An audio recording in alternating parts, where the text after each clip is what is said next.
Time now for the Comfort Zone, sponsored by John C. Flood. We do it all.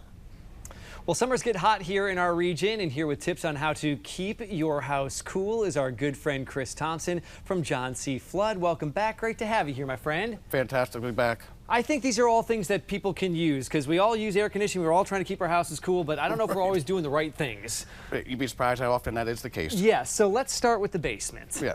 What should we know about that? Well, we've had some very gnarly weather recently, obviously, with a massive amount of rain. It's like ungodly amounts of rain, and some people are fortunate enough to have a basement. Yeah. Have also been unfortunate to find out that you can flood very quickly with some of these places that have not happened before. We have a lot of first-time flooders coming through. Yeah. And obviously, they are now realizing a sump pump would be a significantly great investment, and a battery backup one too. So if the electric goes out, obviously it will continue to work. Yeah. But it's always unfortunate when you find out the hard way.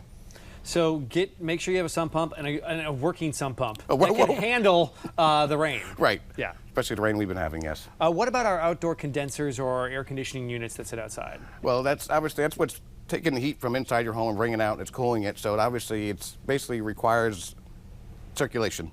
So obviously you want to make sure that you don't have any debris. So a lot of people have leaves and stuff maybe from the fall. They're still collected around it on the top. You just want to make sure that is free and clear of any debris. And if you have any bushes around it, make sure you have 24 inches all the way around so that thing can have full breathing rights.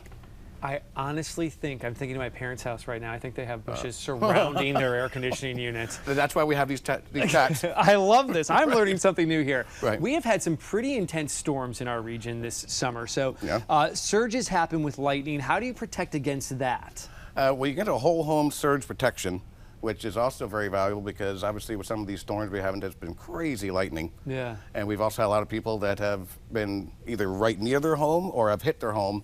And of course, if you don't have, even if you have those surge protection boxes, that's not going to help you. It's like, you need like a commercial business grade type of surge protection because that will immediately fry all your expensive equipment. And obviously if you got that big fancy television and that's the last thing you want to happen, that would be a big problem. I have a friend, it took him months to get his TV figured out after something like this because they repaired it, they brought it back, and so it does happen. And it's one of those things you never think of until it happens. You're like, a lot of your really good stuff. Yeah.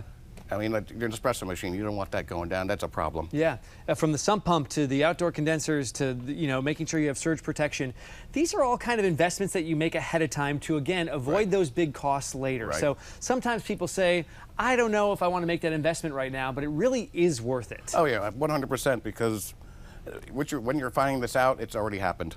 Yeah. And obviously the damage that's done, if you had a flooded basement, the investment you would have made for a sump pump would have more than paid for itself when you come into how much it's going to cost to repair. And probably important for folks that are watching right now, give John C. Flood a call. At least start there, find out if it's the right fit for you, and they can take you to the next steps. We absolutely can do that for you. All right, let's talk about your way you're giving back with Give Your Home a Hug. Tell us all about that. We actually have finalized the winner, which we'll announce next week, and we are very excited. I mean, we are thrilled to be able to do this for veterans, for first responders. So we had a lot of nominations and we narrowed it down. We got the winner, so we are super excited to be able to get back a full system and the installation.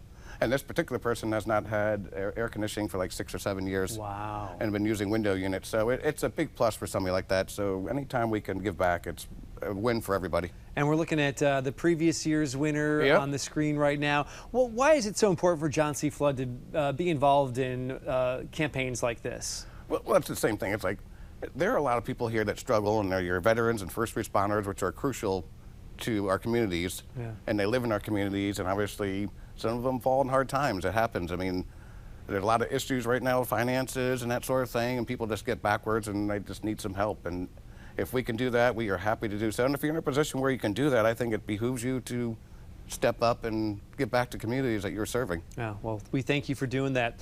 And, we've had some mild weather here the past couple of days. This is not going to stick around. Summer is going to return to the DMV. So maybe it's a good time now to call John C. Flood before they get really busy. Make that phone call or go online to johncflood.com and make that appointment. Thanks so much for sharing all this great information, Chris. Absolutely. Thank you. We'll see you back here soon on Good Morning Washington. You absolutely will. All right, have a great day.